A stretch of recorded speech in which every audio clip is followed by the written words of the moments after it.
Okay students, welcome to the Shape Photo Frame Photoshop tutorial. Start by opening your two images, select them and just hit enter. When you're in Bridge, they should open into Photoshop.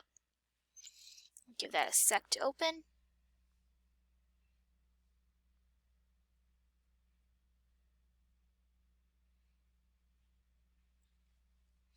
Okay, so on these images, this is a whale from SeaWorld, and I've selected him and made basically a black copy of him, and that's what we're going to use as this black copy. So I've done a little bit of the pre-work already for you.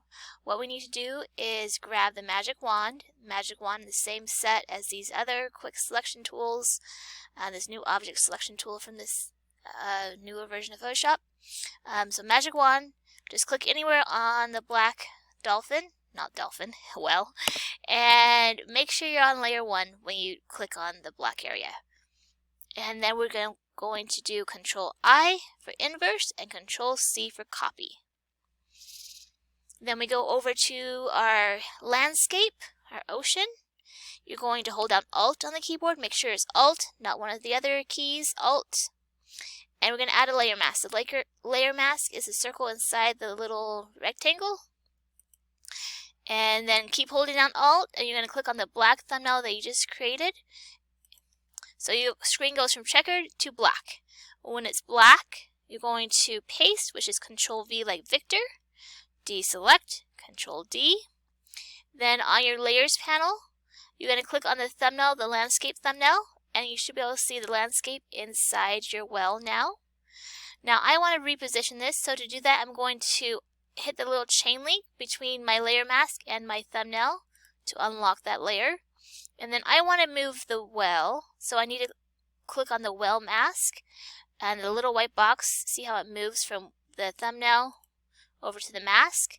Then with the move tool, top tool, I can reposition this, and I kind of like it so the whale's head is just kind of the top of the cliffs there, and I kind of have this little rock formation here kind of on his fin. You can position it kind of where you like. What works for you. I like something right about there. I'm going to relock it, and then I'm just going to move my whole thing down together. So once I relock it, they move together. So I kind of just center that just a little bit. Okay, so I've relocked it, I've moved it, repositioned it, and got it kind of lined up what I think kind of looks like a nice composition. I kind of like how the beach right here goes along his fin. Anyway, so we're going to go to the FX, bottom of the layers panel, FX. Let's add a stroke. And you can sample color from the image if you'd like.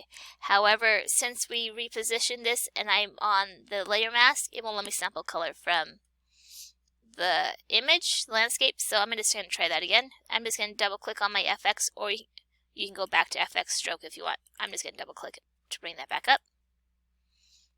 Okay, let's try that again. Color. Now it will sample color from my image. So I'm going to go with some type of blue-gray.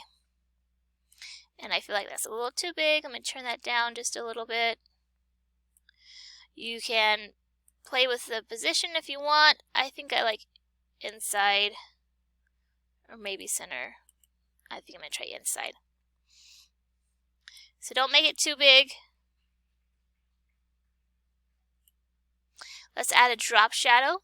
Now remember, when you add the layer styles, make sure you don't just click the box. If you click the box, it will add it, but the properties don't change, so you need to click on the bar for the properties over here to change, so you can manipulate that a little bit. On the drop shadow,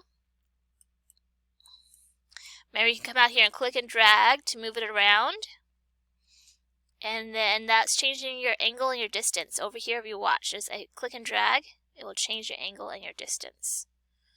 Okay, so you can position that where you want. It's a lot easier to do that than to try to do this and change. That's kind of hard. And then size will give it a nice feathered look, and spread makes it kind of grow. So play with those two things and get a drop shadow how you'd like it. And when you have those how you like it, go ahead and press OK.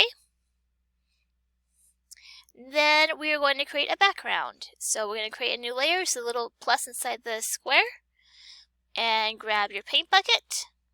Paint bucket's behind the gradient tool, so you might have to right click and change it from the gradient tool to the paint bucket.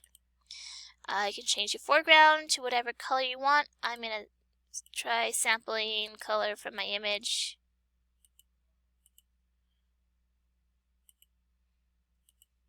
I like that one. And then I'm just going to paint bucket that, and it's going to cover up because that layer's on top. And I'm actually going to drag it on the bottom right now. I have an outer glow too, and I'm going to turn that off. Okay, so we need the brush tool, and we're going to put polka dots on this. They're not going to stay polka dots, so don't worry about it matching or lining up anything like that. I'm going to go sample some color from my image, and that's one reason why I put my background on the bottom. But put some dots behind your thing even though you can't really see it, or you can turn this layer off for a second if you want. But I like to be able to see this image so that I can sample some color from my image. So I'm going to kind of get maybe some dark blue. And it works best for what we're going to do, I feel, to have some of the polka dots going off the edge. And I'm going to grab just a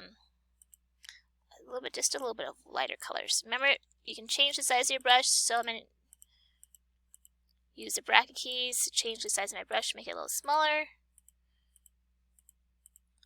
Put some back here, though I can't see them. Okay, that should be good. I'm going to go up to Filter, Blur, Motion Blur.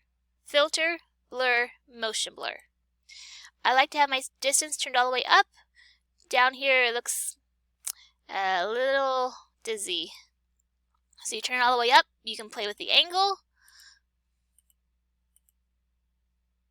And as you do, it'll kind of change the look a little bit. Press OK when you have that how you want it. And we're going to do one more thing. Go up to Filter, and this time we're going to Filter Gallery. Inside Filter Gallery, there's lots of folders that you can open with lots of different effects, filters you can put on your image here. Go ahead and choose one that you like. And when you click on them, the properties change over here, so you can play around with the different properties, see how that affects the filter. I'm just going to let's go with this one. Okay, and then you're done. All you need to do, of course, is put your name on it.